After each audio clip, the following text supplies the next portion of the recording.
8. Seorang ayah wajib menasihati anaknya agar rukun dengan semua sanak keluarga juga dengan tetangganya. Jangan pernah tidak saling menyapa antara anggota keluarga. Sebab, celakanya seseorang disebabkan salahnya pengajaran.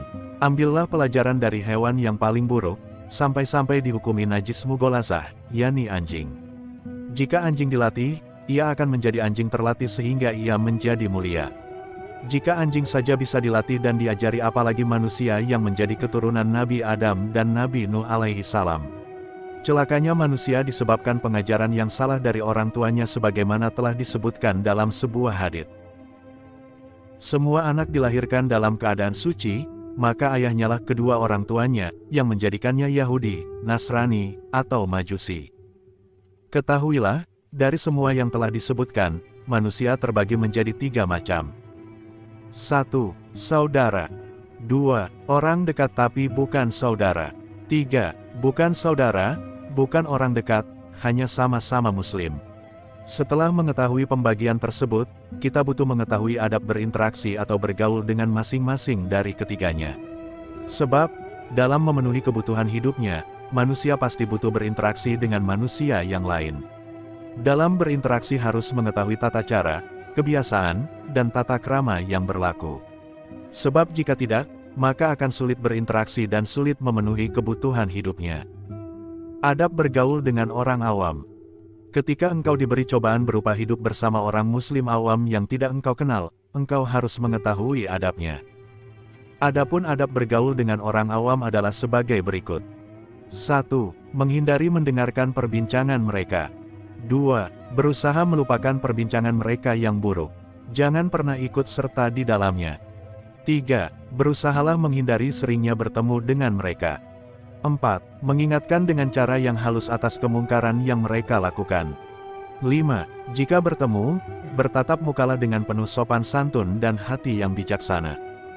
6. Jangan meminta sesuatu dari orang awam. 7. Jangan menyusahkan orang muslim dengan melakukan atau mengatakan sesuatu yang tercela. 8. Bersikap sopan santun kepada semua orang muslim. 9. Jangan sombong. 10. Berbuat baik kepada orang awam sesuai kemampuan. 11. Menghormati dan memuliakan orang yang lebih tua. 12. Menyayangi anak-anak dan orang yang lebih muda. 13. Menampakkan wajah bahagia kepada semua saudara muslim. 14. Memberikan penghormatan yang lebih kepada orang yang mulia pangkat atau nasabnya. Hormatilah mereka sebagaimana ada yang berlaku. Jangan memperlakukan mereka sebagaimana kau memperlakukan orang yang hina, posisikanlah seseorang sesuai tempat dan pangkatnya. 15. Menutup aib orang muslim. 16. Menghindari tempat-tempat yang disediakan untuk kejelekan, seperti perjudian dan diskotik. Jangan pernah mendekatinya apalagi mengunjunginya. 17. Membantu atau memenuhi kebutuhan orang Islam. 18. Mengucapkan salam setiap kali berjumpa. 19. Berjabat tangan saat berjumpa. Jika bertemu dengan orang solih, orang alim atau orang yang mulia, maka disunahkan berjabat tangan dengan mencium tangan. Adapun bagi selain ketiga orang tersebut, tidak boleh mencium tangan kecuali jika darurat. 20. Menjaga harga diri saudara muslim lainnya. Jangan memanggil dengan nama yang buruk. 21. Mendoakan orang yang bersin.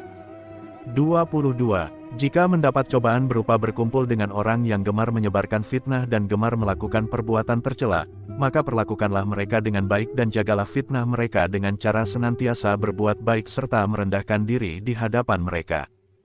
23. Menjauhi perkumpulan orang-orang kaya. 24. Berkumpul dengan para fakir miskin. 25. Berbuat baiklah kepada anak-anak yatim. 26. Saling menasihati sesama muslim. Memperlakukan orang lain sebagaimana memperlakukan diri sendiri. Sebab, sebaik-baik manusia adalah yang paling bermanfaat bagi manusia lainnya.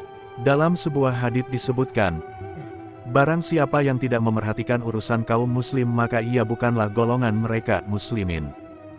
Syekh Ma'ruf Al-Karhi berkata, barang siapa yang berdoa setiap hari sebanyak 7 kali, maka ia ditulis dan dihitung seperti wali abdal. 27. Menjenguk orang muslim yang sakit. 28. mengiringi jenazahnya saat meninggal dunia.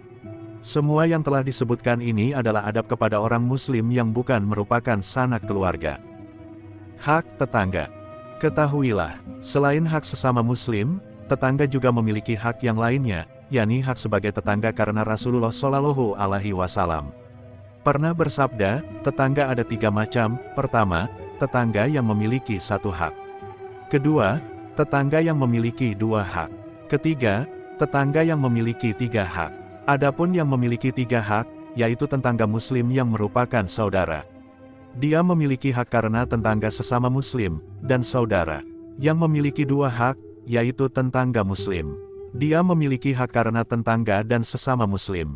Yang memiliki 1 hak yaitu tetangga musyrik. Ia hanya memiliki hak tetangga. Adapun hak-hak tetangga adalah 1. Memperlakukan tetangga dengan baik. 2. Menahan diri dan tidak membalas perbuatan buruk tetangganya, walaupun tetangganya adalah orang musyrik. 3. Jangan menyusahkan tetangga. Jika engkau membelikan sesuatu untuk anakmu, belikanlah juga anak tetanggamu supaya tetanggamu tidak menjadi susah. Dalam sebuah hadits disebutkan, ketika engkau melempar anjing tetanggamu berarti engkau menyusahkan tetanggamu, begitu pula anak-anak mereka. 4. Bantulah tetanggamu yang kekurangan dan kesusahan. Diriwayatkan dalam sebuah hadits bahwa salah seorang sahabat melapor kepada Rasulullah Shallallahu Alaihi Wasallam. Wahai Rasulullah, si fulana ahli puasa di siang harinya, ahli qiyamul lail beribadah di malam hari untuk beribadah. Akan tetapi, ia sering menyusahkan dan menyakiti tetangganya. Nabi bersabda, perempuan itu adalah penduduk neraka. Adab persaudaraan dan persahabatan. Adapun seseorang yang mempunyai hubungan persaudaraan dan hendak menjalin persahabatan hendaknya mengetahui adab persahabatan, yaitu 1. Jangan berteman atau bersahabat kecuali dengan seseorang yang layak dijadikan teman atau sahabat. Rasulullah Shallallahu Alaihi Wasallam bersabda, agama seseorang sesuai dengan agama saudara dan sahabatnya. Jika engkau ingin mengenal seseorang, lihatlah siapa saudara dan sahabat dekatnya. 2. Jika engkau mencari saudara atau sahabat dalam urusan pekerjaan atau belajar, carilah seseorang yang memiliki 5 sifat berikut ini. Memiliki akal yang sempurna. Jangan bersahabat dengan orang yang bodoh. Sayyidina Ali radhiyallahu an berkata, janganlah engkau bersahabat dengan orang bodoh yang tidak sempurna akalnya. Berapa banyak orang baik yang kembali menjadi buruk karena bersahabat dengan orang bodoh yang tidak sempurna akalnya. Ukuran seseorang itu bisa dilihat dari sahabatnya. Jika sahabatnya buruk, ia pun buruk. Jika sahabatnya baik, ia pun baik. Itu sesuai dengan kondisi sahabatnya. Bagus perangainya. Jangan bersahabat dengan orang yang buruk perangainya, yakni orang yang tidak bisa menahan hawa nafsunya ketika marah dan tidak bisa menahan syahwatnya ketika memiliki suatu keinginan. Salah satu wasiat Syaikh Alqamah Al-Athari kepada putranya yaitu, wahai putraku, jika engkau hendak menjalin persahabatan, pilihlah orang yang jika engkau melayaninya, ia menjagamu. Jika engkau bersahabat dengannya, ia mau mengimbangimu. Jika engkau tidak memiliki sesuatu, ia bersedia melengkapinya. Carilah orang yang jika engkau berbuat kebajikan, ia juga mau melakukannya. Jika engkau melakukan perbuatan tercela, ia mau mencegahmu. Jika engkau menasihati, ia mau menaatinya. Orang yang baik tingkah lakunya. Jangan bersahabat dengan orang fasik, yakni orang yang melakukan dosa besar atau mengulang-ulang dosa kecil. Seseorang yang tidak takut kepada Allah Subhanahu wa Ta'ala, tidak tertutup kemungkinan untuk menipu, perilakunya pun juga berubah-ubah. Allah berfirman kepada para utusannya, jangan menaati seseorang yang telah aku lalaikan hatinya dari berzikir kepadaku dan mengikuti hawa nafsunya. Dan adalah keadaannya itu melewati batas. Quran Surat Al-Kahfi 18:28. Jangan bersahabat dengan orang yang tamak terhadap harta dunia. Bersahabat dengan orang yang seperti ini seperti meminum racun. Sudah menjadi watak manusia suka mengikuti dan meniru orang lain, bahkan mencuri watak orang lain. Carilah orang yang jujur ucapannya. Jangan bersahabat dengan orang yang gemar berbohong. Jika engkau tidak bisa mendapatkan orang yang memiliki 5 kriteria di atas, hendaklah beruslah menyepi. Jangan bergaul dengan orang lain kecuali darurat. Diperbolehkan bergaul hanya dalam hal mencari nafkah bukan untuk menjalin persaudaraan dan persahabatan. Ketahuilah, Hubungan persaudaraan ada 3 macam. 1. Persaudaraan karena akhirat. Maka, haruslah dengan orang yang ahli dalam agama Islam. 2. Persaudaraan karena dunia. Maka, haruslah dengan orang yang baik akhlaknya. 3. Persaudaraan karena kesenangan hati. Maka, haruslah dengan orang yang engkau bisa selamat dari keburukan dirinya. Selain orang yang memiliki 5 kategori di atas, jangan engkau jadikan teman. Sebab, rusaknya seseorang itu karena memiliki sahabat yang tidak memenuhi 5 kriteria di atas. Berusahalah semampumu mengurangi sahabat yang seperti itu. Namun, jika engkau mendapat cobaan berupa berteman dengan mereka, engkau harus menghormati mereka, jangan menghina dan memusuhinya. Jika mereka memusuhimu, jangan membalas dengan permusuhan, tapi hormati dan perlakukan mereka dengan baik. Sebab, jika engkau membalasnya dengan permusuhan, engkau tidak akan mampu menangkis keburukan yang mereka timbulkan, sehingga ibadah dan agamamu akan menjadi rusak. Jika engkau mengetahui ada orang melakukan perbuatan tercela, jadikanlah sebagai pelajaran dan jadikanlah sarana untuk mengintrospeksi diri. Bersyukurlah engkau tidak dijadikan seperti itu. Sebaik-baik manusia adalah orang yang pandai mengambil pelajaran dari orang lain. 3. Jika engkau berkumpul dengan orang-orang awam dan khawas, carilah tempat duduk yang rendah. Jangan duduk di tempat yang lebih tinggi dari orang yang lebih tua, walaupun dia bodoh sedangkan engkau alim, walaupun dia belum haji sedangkan engkau sudah. 4. Jika di sebuah majelis ada keturunan Bani Hashim yang hadir maka harus dipersilahkan menempati tempat duduk yang tinggi, walaupun masih kecil dan fakir. Selain keturunan Bani Hashim, tidak diperkenankan duduk di tempat yang lebih tinggi dari Bani Hashim walaupun ia lebih alim, lebih tinggi derajatnya, dan lebih kaya. Hak saudara dan keluarga dekat. Rasulullah Shallallahu Alaihi Wasallam pernah bersabda, barang siapa yang ingin memiliki usia yang panjang dan rezeki yang luas maka bertakwalah kepada Allah Subhanahu wa Ta'ala. Dan sambunglah tali silaturahmi dengan sanak keluarga. Salah seorang sahabat pernah bertanya kepada Rasulullah, "Wahai Rasulullah, siapakah manusia yang mulia?" Rasulullah menjawab, yaitu orang yang bertakwa kepada Allah Subhanahu wa Ta'ala, menyambung sanak keluarga, memerintahkan mereka melakukan kebajikan dan melarang mereka berbuat kemungkaran. Rasulullah Shallallahu Alaihi Wasallam bersabda, pahala ibadah yang paling cepat adalah pahala seseorang yang menyambung tali silaturahmi walaupun di dalam rumah tersebut ada orang yang suka berbuat kemaksiatan.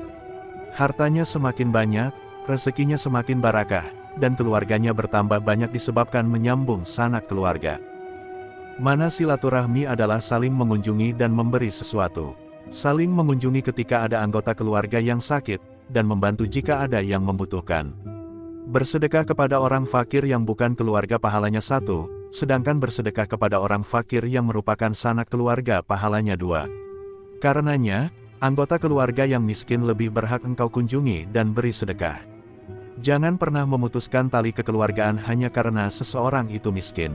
Karena jika demikian, akan terputuslah rezekimu. Sayyidina Umar bin Khattab memerintahkan untuk saling mengunjungi sanak keluarga.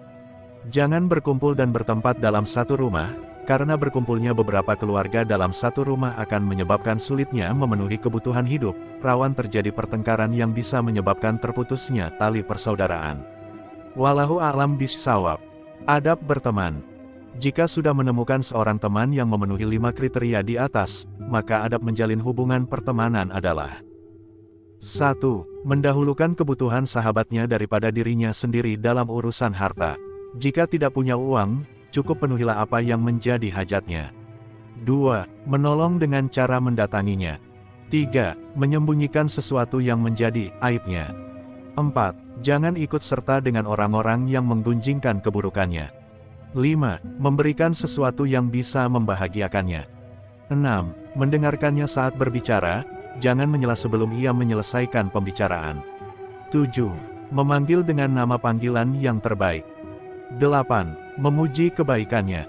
9. Bersyukur atas perbuatannya. 10. Menolak ajakan orang yang ingin menggunjingkannya. 11. Menasihati dengan halus. 12. Memaafkan kesalahan yang dilakukan.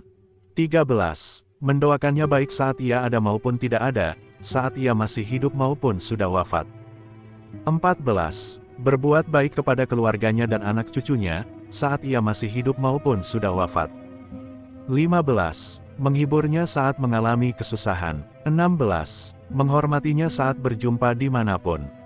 Kesimpulannya, perlakukanlah teman dan sahabatmu sebagaimana engkau memperlakukan dirimu sendiri. Jika tidak demikian, berarti hubungan tersebut penuh kemunafikan, tidak akan memberi kemanfaatan sama sekali baik di dunia maupun di akhirat, bahkan malah akan membahayakan. Wallahu a'lam bishawab. Sebab-sebab kekufuran. Setelah selesai pembahasan ilmu adab, persahabatan dan persaudaraan, maka saya Kiai Solidarat kembali melanjutkan pembahasan perkataan Syekh Ibrahim Al-Lakani. Syekh Ibrahim Al-Lakani berkata, Barang siapa mengingkari sesuatu yang bisa diketahui dengan mudah dari agama kita maka dia dibunuh karena kafir, bukan karena had. Lafaz adalah isim mausul yang berkedudukan sebagai mubtada. Lafaz adalah silahnya mausul. Lafaz kurung buka menjadi khabar mubtada. Barang siapa yang mengingkari perkara yang bisa dipahami dengan mudah secara pasti tanpa perlu diangan-angan lebih mendalam dan sudah masyhur dari agama kami Islam, maka ia dibunuh dan dihukumi murtad. Dia dihukum karena kekufurannya, bukan sebab had ataupun kafarat. Penjelasan. Orang yang mengingkari hukum agama yang bisa diketahui secara pasti seperti mengingkari kewajiban salat 5 waktu, keharaman berzina, kehalalan akad jual beli dan keharaman riba, maka ia dihukumi murtad, sehingga harus dibunuh dan matinya dihukumi kufur.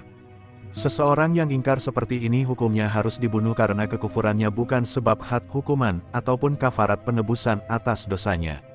Sebab orang yang ingkar pasti mengingkari Rasulullah dihukumi kufur sehingga harus dibunuh oleh pemimpin syariat atau pemerintah, tidak boleh selainnya. Syekh Ibrahim Al-Lakani berkata, contoh perkara ini adalah orang yang menafikan sesuatu yang sudah disepakati atau mencari kebolehan sesuatu seperti zina, maka hendaklah engkau mendengarkan. Yang menyamai orang yang mengingkari masalah agama yang sudah diketahui adalah orang yang menafikan hukum yang sudah disepakati oleh para ulama, baik wajib atau haramnya, atau orang yang meyakini halalnya berzina, maka ia juga dihukumi kufur. Penjelasan. Orang yang menafikan hukum yang telah disepakati para ulama, yang sudah diakui, seperti para ulama mujtahid, maka ia dihukumi kafir seperti kafirnya orang yang mengingkari hukum agama yang sudah diketahui secara pasti. Begitu pula seseorang yang meyakini bolehnya perkara yang diharamkan melalui ijma para ulama, seperti meyakini halalnya berzina atau halalnya minum arak. Mereka dihukumi kafir dan harus dibunuh oleh pemimpin syariat atau pemerintah. Pembahasan ini sebenarnya sudah masuk pada bab terdahulu. Tujuan pengulangan pembahasan ini adalah sebagai penegasan